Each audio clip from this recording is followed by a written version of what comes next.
jabatan no negara iki dhuwure apa sih presiden itu? Sebab penakut bangsa ini. Bangsa ini penakut karena tidak mau bertindak kepada yang bersalah.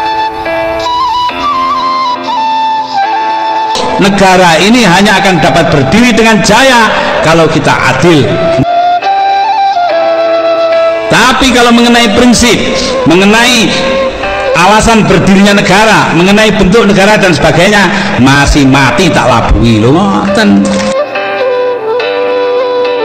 Negara Indonesia nek diserang wong teko njaba harus dipertahankan sebagai perintah agama, wajib hukumnya. Mati temriku swarga. Napa artose niku? Lah Republik Indonesia kok wajib dipertahankan wong kok duduk negara agama. Capailah kemakmuran dan keadilan bagi Indonesia melalui pemilu. Lebih dulu tanyalah apa yang harus diperbuat bangsa kita. Bangsa kita ini paling kaya di dunia, kok jadi paling melarat sekarang? Karena korupsi dibiarkan tidak ditindak. Wahai pemuda-pemudi Garut, hai pemuda-pemudi Jawa Barat, hai pemuda-pemudi Pajajaran, hai putra-putri Siliwangi, hai putra-putri Aceh, hai putra-putri Sumatera, hai putra-putri Kalimantan, hai putra-putri Sulawesi, hai putra-putri Maluku, hai putra-putri Papua, hai putra-putri Nusa Tenggara, hai putra-putri Bali, hai putra-putri Madura, hai putra-putri Tanah Jawa. Kalian adalah pewaris-pewaris negeri Indonesia ini. Jangan sampai kalian di negeri kalian sendiri yang direbut dari penjajah dengan darah-darah kakek-kakek kalian sendiri.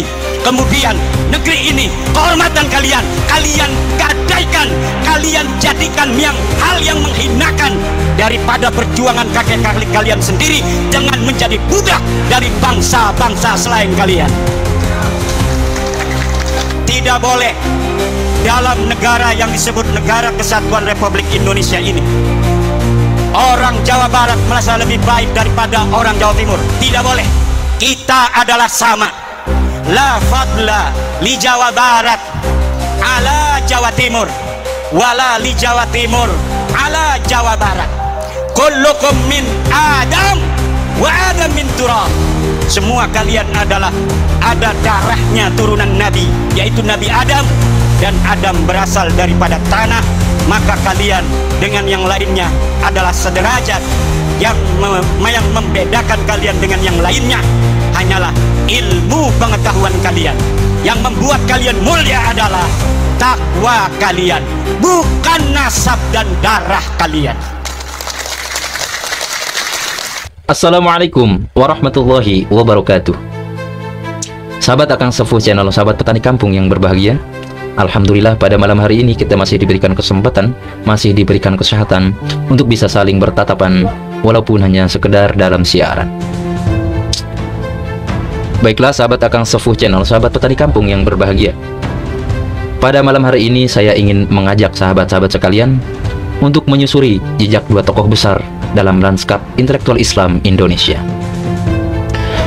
Dua ulama yang lahir dari kultur pesantren, namun tidak sekedar menjadi pewaris.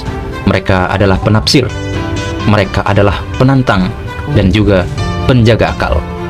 Dan pada akhirnya, ialah pembela nurani. Dua tokoh ini adalah Kiai Haji Abdurrahman Wahid, atau yang kita kenal sebagai Gus Dur, dan Kiai Haji Ahmaduddin Utsman Al-Bantani, seorang intelektual muda yang hari ini sedang menapaki jalan terjal pencarian kebenaran. Sepintas mereka sangat berbeda. Gus Dur adalah tokoh nasional yang telah menjadi presiden di Republik Indonesia kita ini. Kiai Haji Ahmaduddin masih dalam jalur perjuangan intelektual yang belum banyak dikenal oleh arus utama. Namun, jika kita amati yang lebih dalam, ada benang merah yang menghubungkan keduanya, seutas benang yang menjahit keberanian, kejujuran intelektual, dan semangat melampaui dogma. Gus Dur lahir dari keluarga besar Nahdlatul Ulama.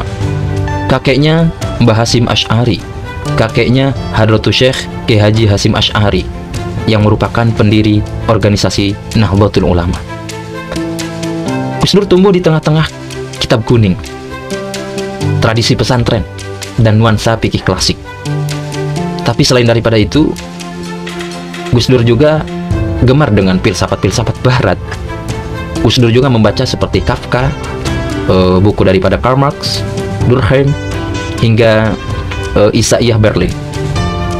Nah, Gus Dur tidak takut keluar daripada agresif lingkungan, tidak takut keluar daripada bingkai lingkungan hidupnya itu, yang mana dari keluarga pesantren, akan tetapi tidak monoton dalam mencari wawasan dan ilmu pengetahuan. Kiai Haji Imaduddin pun lahir dari tradisi pesantren salaf. Ia belajar langsung dari para kiai Banten dan bahkan kepada kiai-kiai di Pulau Jawa ini.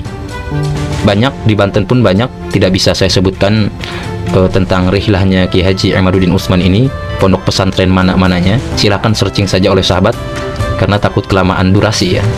Dan juga bahkan beliau pernah ke Mesir ya. Bahkan beliau pernah ke Mesir. Namun selain daripada ilmu keagamaan itu, Kiai Imad juga menggali sumber-sumber ilmiah tentang ilmu nasab.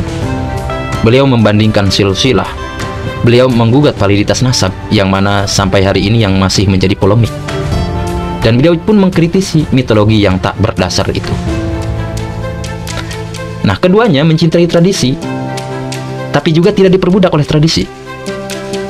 Mereka menunjukkan bahwa cinta sejati pada Islam adalah cinta yang terus berpikir, bukan hanya menghafal sahaja. Gus Dur dalam hidupnya terus mengalami gelombang seperti caci maki, terutama saat ia membela hak-hak minoritas. Gus Dur tidak pernah surut. Justru beliau maju ketika mayoritas diam.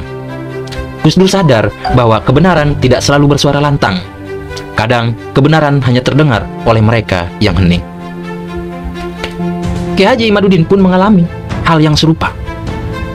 Kiai Imad diserang karena mengkritik klaim nasabah alwi.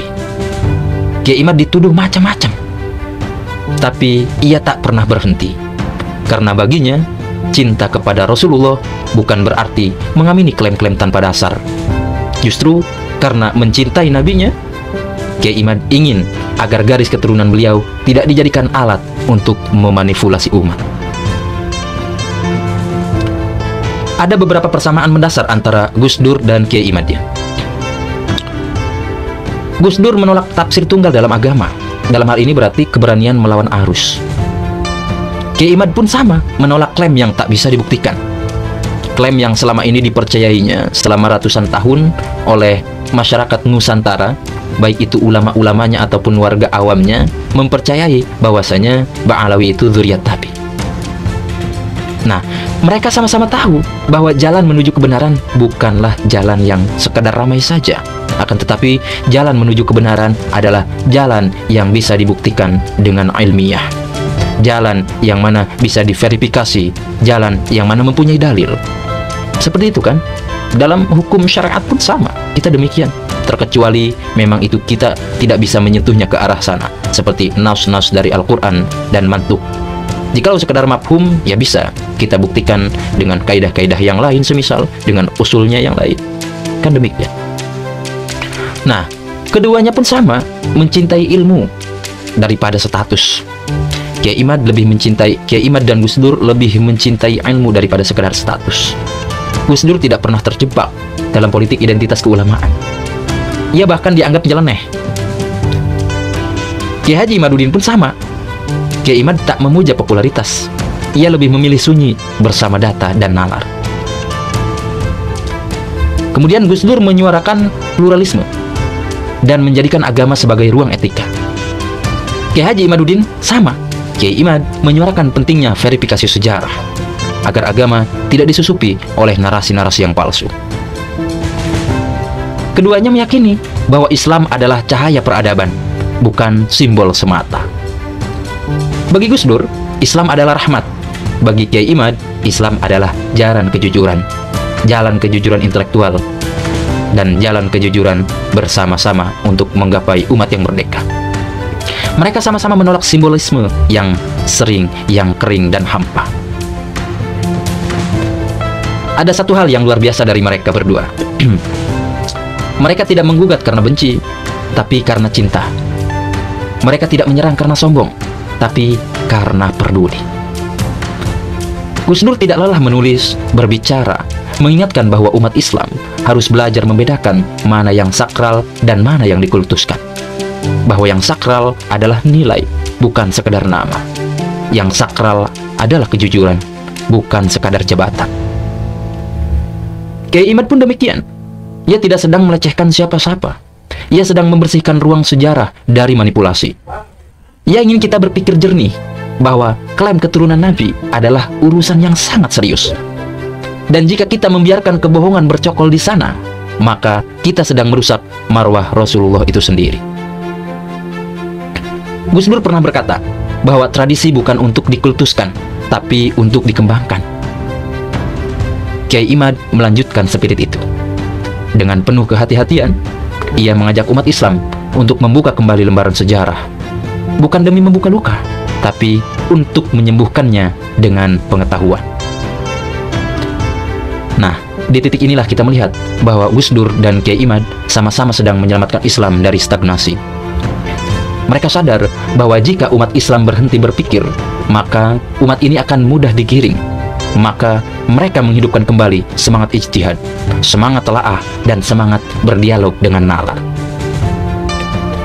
Mereka berdua tahu bahwa musuh Islam bukanlah Barat, musuh Islam bukanlah Yahudi, musuh Islam bukanlah kaum yang lain. Musuh terbesar umat Islam adalah kebodohan yang merasa dirinya paling benar, dan kejumudan yang merasa dirinya paling suci. Kiai Imad tidak meragukan kemuliaan daripada Nabi Muhammad SAW. Tapi Kiai Imad ingin kita agar mencintai Nabi dengan cara yang bertanggung jawab. Bukan hanya dengan pujian, tapi juga dengan menjaga marwah Kangjeng Nabi SAW daripada klaim palsunya mereka-mereka yang seringkali mengaku sebagai keturunan Nabi tapi tidak bisa divalidasi, bahkan mencederai nasab Nabi yang suci dengan pola tingkah lakunya yang sangat miris, merugikan, dan mencederai kesucian nasab Nabi. Kiai Imad mengingatkan kita bahwa mencintai Nabi tidak cukup dengan sholawat saja, tetapi juga dengan menegakkan kejujuran atas nama Kangjeng Nabi. Kiai Imad mengajak kita untuk menempuh jalan yang sulit, jalan pembuktian ilmiah, karena cinta yang sejati tidak takut pada kebenaran. Begitu pula Gus Dur. Ia tidak pernah menjadikan Nabi sebagai simbol eksklusif umat Islam. Gus Dur menjadikan Nabi sebagai teladan etik universal. Dalam setiap pidatonya, Gus Dur menekankan bahwa Nabi datang untuk membawa rahmat, bukan sekadar identitas.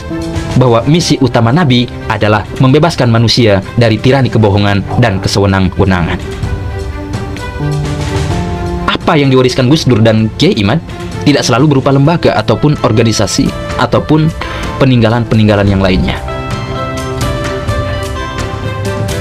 Tapi yang mereka wariskan adalah semangat. Semangat untuk berpikir kritis, semangat membaca ulang sejarah, semangat untuk tidak takut berbeda, semangat untuk membongkar kepalsuan yang selama ini sudah membekas di hati kita, yang sudah menjadi dogma, yang sudah menjadi doktrin ratusan tahun lamanya. Di tengah generasi yang dibanjiri informasi, Gus Dur dan Kiai Imad menjadi teladan bagaimana caranya menyaring, bagaimana caranya menimbang, dan berani memilih jalan yang sunyi, yakni jalan ilmiah dan jalan kejujuran. Generasi muda yang mengikuti jejak mereka tidak lagi puas dengan ceramah retoris, termasuk saya. Mereka haus data. Mereka butuh kejelasan. Mereka ingin membuktikan bahwa Islam adalah agama yang kuat karena akalnya, bukan sekedar karena emosinya. Ya seperti ini kan, mereka selama ini yang membungkam Kiai Imad, yang tidak suka dengan Kiai Imad hanya sekadar dengan emosinya. Jikalau bukan dengan emosinya, ya dalam kurung subjektivitas lah ya, pasti mereka pun mikir. Jangan jauh-jauh kita membahas ke dalam inti permasalahan nasab ini ataupun mengikuti alurnya dari awal. Ya kita melihat daripada sebab-musababnya saja sih. Kenapa dan atas sabab apa Kiai Imad demikian kan itu. Ya kita harusnya objektif dulu sebelum ke ranah subjektif. Ya walaupun ya karena kan kebanyakan dari mereka itu, waduh saya sudah menantu saya ini seorang Habib, pondok pesantren saya yang mondok banyak habibnya, kawan-kawan saya banyak habib. Nah akhirnya kan mereka itu takut. Makanya agama mereka ya agama emosi, ya kan? Jadi ya tadi agama Islam kuat dengan akalnya, bukan dengan emosinya. Seperti itu. Nah, Kiai Imad dalam banyak forum diskusinya itu ya membuka ruang ya perihal kita mempermainkan menggunakan akalnya. Kiai Imad tidak bicara dengan emosi, tapi dengan bukti. Kiai Imad tidak mengajak kita untuk membenci, tapi Kiai Imad mengajak kita untuk berpikir. Nah, dan disitulah letak revolusinya. Kiai Imad mencetak pembelajar, bukan mencetak pengikut, bukan mencari-cari pengikut. Ya seperti yang mereka gaungkan kan. Nah sekarang kan zamannya. Kadang yang sangat disayangkan, seseorang melihat daripada kealiman ataupun kepintaran itu hanya sekedar daripada followers, pengikut jamaahnya banyak. Ya ternyata kan itu ya tidak menunjukkan seorang yang banyak followers itu orang alim, orang pintar, orang hebat, orang berpikir, orang berakal. Tidak, ya itu hanya ya pintar-pintar branding aja lah. Makanya ya gunakanlah nalar. Makanya kan dalam hal ini pun sama, Kiai Imad banyak yang mencerca, terutama mereka-mereka yang pansos, mereka-mereka yang masih butuh pujian, mereka-mereka yang masih penakut, mereka-mereka yang memang butuh panggung gitu ya. Ya mereka melawan Kiai Imad, banyaklah.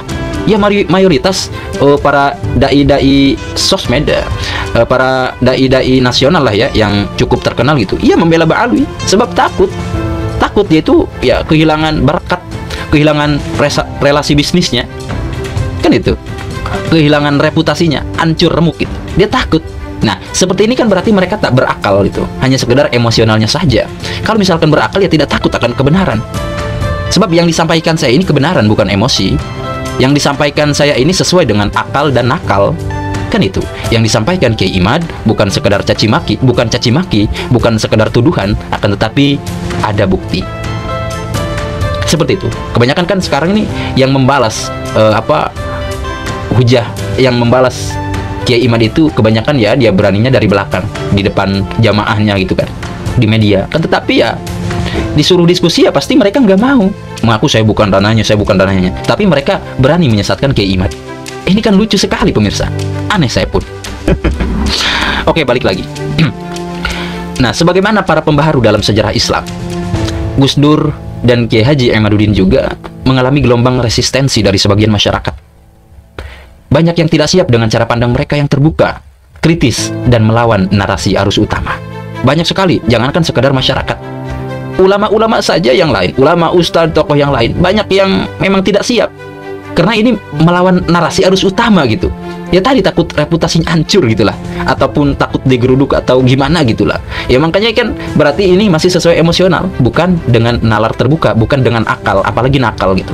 Karenanya apa? Sebelum kita melihat daripada nakal, kita harus punya akal. Kita tidak mampu menerima nakal kalaupun jikalau akal itu tidak digunakan, karena nakal itu diolah melalui akal. Wah, kalau misalkan ribut omongan saya, silakan pahami, ngaji balagohnya, ngaji manteknya ya.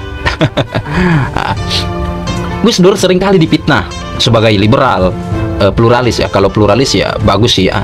Ya cuman kan pandangan bagi yang tidak suka itu pluralis itu ya sangat lucu, seolah miring aja gitu. Bahkan Gus Dur dianggap sesat. Oh, pecinta, mohon maaf, lonte katanya. Dulu kan ada konfliknya dengan Rizik Syihab ya. Gus Dur membela siapa itu artis yang suka ngebor? Inul ya, artis Inul Daratista. Wah, Gus Dur dihujat, dicaci maki, dipitnah, dituduh, bahkan Masya Allah dihinakan. Katanya, pokoknya lucu lah. Pernah saya tampilkan videonya. Nanti sahabat tonton aja ya. Nah, ya Gus Dur pun sama seperti itu. Gus Dur dianggap sesat oleh mereka yang tidak memahami kedalaman ilmunya. Padahal Gus Dur adalah ulama dengan sanad keilmuan yang sangat kuat, yang sangat ketat. Gus Dur hanya menolak untuk menjadikan agama sebagai tameng kekuasaan, ya kan? Kebanyakan kan sekarang ini agama dijadikan tameng kekuasaan, kan itu? Ya banyak kan? Realitanya di panggung ataupun di lapangannya mereka ya tadi selalu menggaung-gaungkan nama agama, menjual agama. Akan tetapi dalam prakteknya ternyata dari mereka ada yang skandal, bahkan Rizik Syihab kemarin sampai hari ini mungkin ya banyak lah daripada kabib-kabib itu yang melakukan skandal kriminal dan yang lain-lainnya. Banyak lah. Ini kan ya menjual agama gitu loh. sebagai tameng. Tameng ini kan mencari pembenaran, mencari pembelaan daripada umat Islam. Nah, Islam itu sendiri ialah agama dan dijadikan tameng oleh mereka. Seperti kasus kemarin kan, mereka 212 itu ya untuk menggulingkan Ahok, itu kan tameng agama namanya. Agama dijadikan tameng untuk kekuasaan mereka. Tapi alhamdulillah Allah Maha Adil, mereka sampai sekarang ini hanyalah sekadar menjadi gelandangan politik saja, sekadar menjadi gelombongan ormas-ormas yang mana ya tadi tujuannya mungkin untuk menghancurkan bangsa dan negara ya, untuk mendirikan negara khilafah. Mereka kan membela HTI ya, ada videonya, saya tidak menuduh, ada videonya mereka mendukung HTI. Bahkan ormas mereka pun ya dibubarkan oleh pemerintah. Ya, dalam kata lembutnya tidak diperpanjanglah izinnya. Seperti itu. Nah, Kiai Imad pun ya sama. Tadi sebagaimana seperti Gus Dur, Kiai Imad dituduh menghina dzurriyyat Nabi, menghina ahlu bait Nabi, ya menghina habaib. Saya tidak bisa menyamakan di sini antara habaib dengan dzurriyyat Nabi ya. Saya langsung kompleks, saya langsung ke inti. Kiai Imad dituduh sebagai menghina, membenci dzurriyyat Nabi, membenci ahlu bait Nabi. Kiai Imad dianggap melecehkan kehormatan nasab Nabi. Padahal Kiai Imad justru ingin menyelamatkan kehormatan itu daripada manipulasi para ba'alwi yang tidak dapat dipertanggungjawabkan. Kiai Imad ingin membedakan mana yang benar secara ilmiah dan mana yang sekadar mitos yang diwariskan tanpa telaah. Bahkan bukan sekadar tanpa telaah, bahkan itu dipalsukan oleh mereka-mereka. Tapi sejarah mencatat, para pembaharu selalu diuji dengan kesepian. Dan kesepian itu adalah bagian dari harga yang harus dibayar demi menjaga akal umat dari kabut kebodohan. Nah, kemudian meski dikenal rasional dan kritis, Gus Dur dan Kiai Imad sama-sama menjunjung tinggi spiritualitas. Gus Dur dikenal sebagai seorang yang memiliki kedalaman ruhaniyah. Ia sering bersambung batin dengan para wali. Dan dalam banyak kesempatan, ia pun menunjukkan akhlak yang sufi, tenang, lapang, dan tidak membalas kebencian dengan kebencian. Kiai Imad pun sama, demikian. Ia tidak hanya mendalami ilmu-ilmu historis, tetapi juga menjalani pelaku spiritual. Ia berzikir, bersolawat, berthariqah, seperti halnya ulama-ulama salaf yang lain. Dan beliau pun senantiasa merenungi hakikat ilmu.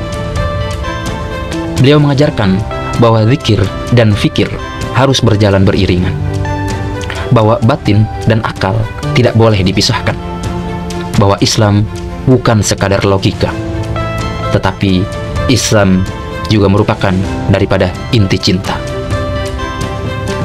Gus Dur telah wafat, Ki Haji Ahmaduddin masih terus berjalan. Namun keduanya menapaki jalan yang sama, jalan sunyi yang kadang sepi dukungan, tapi penuh cahaya kebenaran. Kita sebagai generasi yang datang kemudian tidak harus sepakat pada semua gagasan mereka, tapi kita wajib belajar dari cara mereka mencintai Islam, dengan berpikir, dengan jujur, dengan berani, dan dengan rendah hati. Di tengah riuhnya agama yang dijadikan komoditas, Gus Dur dan Kiai Imad menunjukkan bahwa Islam bisa menjadi ruang pembebasan, bukan penjajahan, ruang pencerahan, bukan pemaksaan. Semoga kita mampu melanjutkan warisan mereka, bukan dengan meniru, tapi dengan memahami semangatnya, bahwa Islam adalah agama yang hidup, tumbuh, dan berani menghadapi zaman dengan kepala tegak dan hati yang lapang. Akhirul kalam, mungkin hanya itu saja yang bisa saya sampaikan. Kurang lebihnya mohon dimaafkan. Apabila ada kata-kata yang kurang berkenan, apabila ada kata-kata yang mungkin menyindir atau menyakitkan, mohon dimaafkan. Wallahul muwaffiq ila aqwamit thariq. Wassalamualaikum warahmatullahi wabarakatuh.